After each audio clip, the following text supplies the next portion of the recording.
Now that we've had a little bit of time since the ceasefire to analyze the numbers, let's talk numbers for a moment. Yaakov Katz, the editor-in-chief of the Jerusalem Post, has pointed out that Israel dropped 1,000 bombs on Gaza. 1,000 bombs on Hamas targets, terrorists, their infrastructure, their rocket launchers. 1,000 bombs. And how many people were killed overall? 230 people. Out of those 230 people, 160 are Hamas terrorists. We can name their names. We can say who they are and what they've done. 160 out of 230. Yes, that does mean that 70 innocent civilians were killed in Gaza. And we don't for a moment in Israel make light of that. That is a number which breaks our heart, that any innocent people are killed. That's war.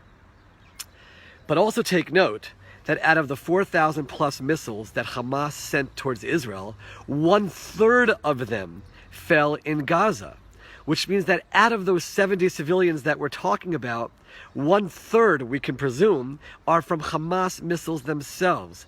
Again, reducing the number of civilian casualties that came from Israel. Now let's put this in proportion for a moment, and let's put it into a historical context. Another Israeli journalist, Ben-Dror Yamini, pointed out that over the last 30 days in the world, 900 people have been killed by Islamic jihadists. And make no mistake about it, Hamas is part of that. So when we start talking about numbers and how many are killed in Israel versus in Gaza, and they point out only 12 people were killed in Israel by Hamas, Hamas is part of Islamic Jihad, and 900 people have been killed by them over the last 30 days, 10,000 to 30,000 over the last decade. So let's talk numbers, and let's talk proportions. But let's go further. In Iraq, the United States waged war in Iraq. 4,491 U.S. soldiers were killed. 4,491 U.S. soldiers were killed. And how many Iraqis were killed? 300,000. 300,000 to 4,491. Does the fact that more Iraqis were killed in any way mean that the U.S. was in the wrong? Does the number of casualties determine who's right and who's wrong? Clearly not. War is terrible, and innocent people are killed. 300,000 Iraqis killed by the U.S. military in Iraq. Let's go to World War II. Could there be a more justified war than the Allies, the U.S. soldiers fighting against the Germans? How many U.S. soldiers were killed? 407,000. It's a high number. Terrible number. How many German soldiers are killed? 5.5 million. 407,000 to 5.5 million. Does that turn the U.S. into being in the wrong and the Germans into being in the right because they lost more people? Obviously not. Give another example. NATO fighting Yugoslavia in 1999. Not one U.S. soldier was killed. Not one NATO soldier was killed.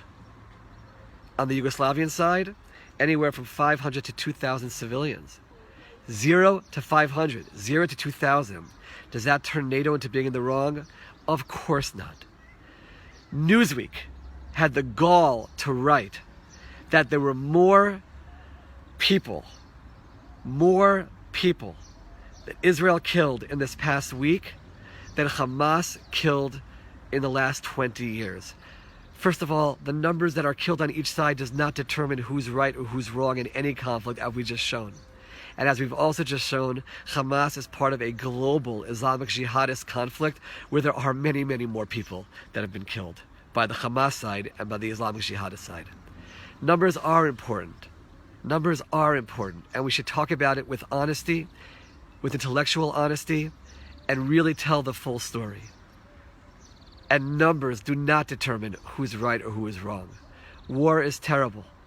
And as the United States President Joe Biden pointed out, we will have peace in the Middle East when the countries surrounding Israel and when the Palestinian side recognizes Israel's right to exist as a Jewish state. That's all that has to happen, and we can work out all of the issues. And with God's help, there will be no civilian casualties on any sides of this conflict. Remember the numbers and remember that message.